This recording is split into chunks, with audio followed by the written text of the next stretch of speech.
What's up guys, it's your boy Lucas here. Welcome back to the channel. Check this out. This is the Sigma 18-35 1.8 DC HSM art. I'm gonna review it for video. If you're looking for a review for photography, I'll link one right up here or in the description. You can go check that out. But this one is especially for video. If you want to know more about the image quality, like the focus speed, and if it's good for vlogging and more, stick around.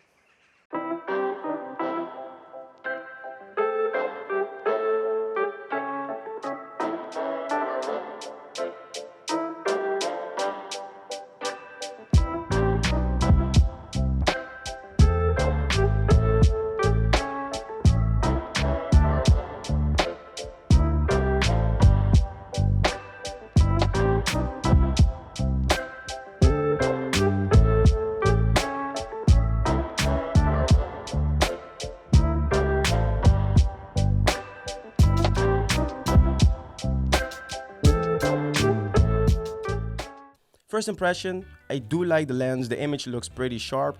The colors are great. There's no vignetting for what I could see. It struggled to focus sometimes on Larissa's face, but when it did, it focused pretty quick. Like the focus is really fast. And the lens feels like really well built. The Sigma 18-35 was made especially for APS-C sensor cameras. It has that 1.8 aperture all the way to 35. The 35mm equivalent focal length is 29 to 56mm for Canon, and for the rest, it's 27 to 53 millimeters. It weighs around 810 grams. It has internal zoom and internal focus, but no image stabilization, and all of this for $700 or 799 euros. The great thing about having a lens with a 1.8 aperture is that you can shoot better in low light situations. I shot these clips with the Canon EOS M50, and normally I wouldn't go above 800 ISO or 1000 ISO because it would introduce noise in my images. However, I filmed at 60 frames per second with a shutter speed of 1/25th of a second, and it still got great images. So like I said, I rarely go above 800 or 1000 ISO, and this lens helped me to stay below that. Since we're talking about the low light capabilities, let's also talk about the bokeh. I don't have a lot to say about the bokeh. I mean, it's pretty nice. Judging from these images of the Mandalorian, I'd say the bokeh is pretty neat.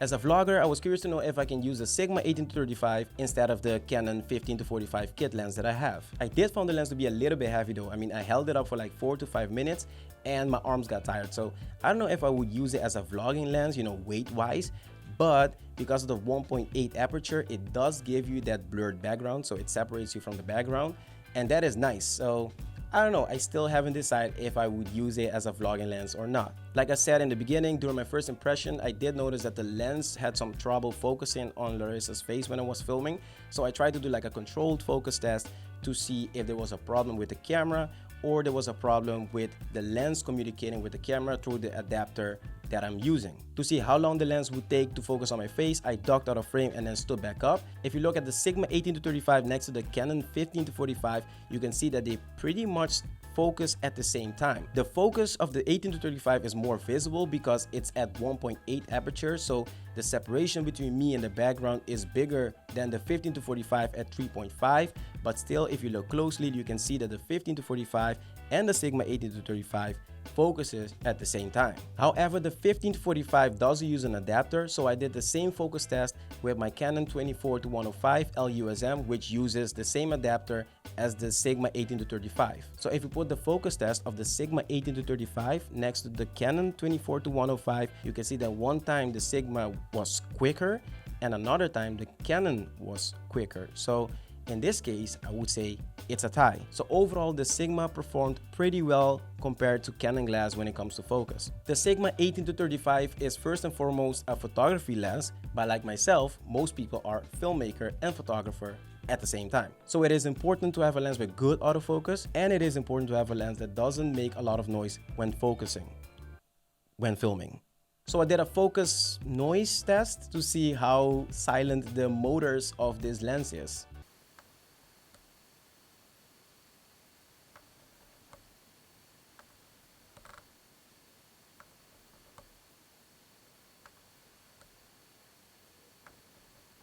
You can hear the lens focusing, but it's not too loud in my opinion.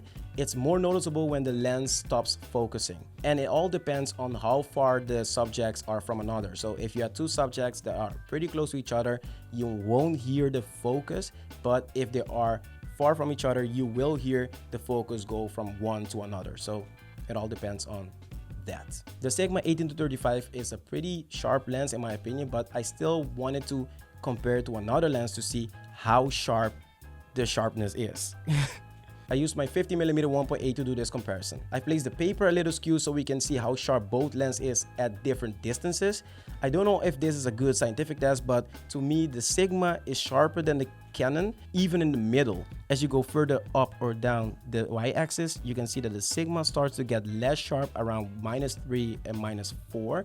The Canon looks soft all around. The Sigma appears to be pretty sharp if you compare it to the 50mm 1.8, but like I said, I don't know if this is a good scientific test, so don't quote me on that. Last but not least, I do like that the Sigma 18-35 has internal zoom, because when using it on a gimbal, you don't have to recalibrate every time you zoom in or out. Because the lens doesn't extend when zooming in, the center of gravity doesn't change. So let's say you're filming at 18mm and you want to get a shot at 35mm, you don't have to stop, recalibrate first, and then continue to film. You can just zoom in and then film. And that is one of the things I really like about this lens. So who is this lens actually for? I mean, if you're not going to buy a full frame camera anytime soon, you want a good wide angle zoom lens that is 1.8 aperture, good in low light, sharp images, great autofocus, I would say get this lens because it's only $700 or 799 euros. However, if you're planning to switch to a full frame system